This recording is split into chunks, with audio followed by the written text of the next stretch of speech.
FIFA সভাপতি Gianni Infantino ও যুক্তরাষ্ট্রের president Donald Trump এর ঘনিষ্ঠ সম্পর্ক নিয়ে আনুষ্ঠানিক তদন্ত শুরু করেছে মার্কিন কংগ্রেস।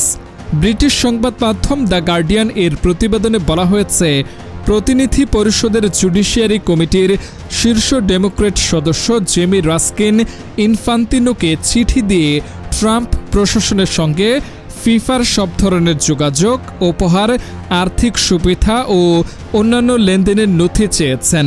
পাশাপাশি ম্যানহাটনের ট্রাম্প টাওয়ারে ফিফার কার্যালয়ের ভিজিটর লগ এবং ইনফান্তিনোর সাক্ষাৎকারও চাওয়া হয়েছে। এসব নথি জমা দেওয়ার শেষ সময় নির্ধারণ করা হয়েছে আগামী ৯ আগস্ট। বিশ্বকাপ চলাকালে ট্রাম্প ও ইনফান্তিনোর ঘনিষ্ঠতা নিয়ে ব্যাপক বিতর্ক তৈরি হয়। অভিযোগ রয়েছে, যুক্তরাষ্ট্রের খেলোয়াড় ফোলারিন বালোগনের লাল কার্ডের নিষেধাজ্ঞা প্রত্যাহারে ট্রাম্প ব্যক্তিগতভাবে হস্তক্ষেপ করেছিলেন এবং পরে ফিফা ওই সিদ্ধান্ত পরিবর্তন করে। বিষয়টি বিশ্ব ফুটবলে সমালোচনার ঝড় তোলে। রাস্কিনের অভিযোগ, ইনফান্তিনো ফিফার নৈতিকতা ও স্বচ্ছতার কাঠামো দুর্বল করেছেন এবং ট্রাম্প প্রশাসনের সঙ্গে ঘনিষ্ঠ সম্পর্কের সুযোগে বিতর্কিত সিদ্ধান্ত নেওয়া হয়েছে।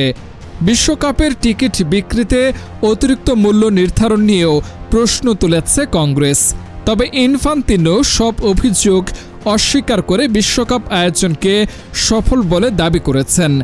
আগামী ফিফা সভাপতি নির্বাচনকে সামনে রেখে এই তদন্ত আন্তর্জাতিক ফুটবল রাজনীতিতে নতুন উত্তেজনা সৃষ্টি করেছে।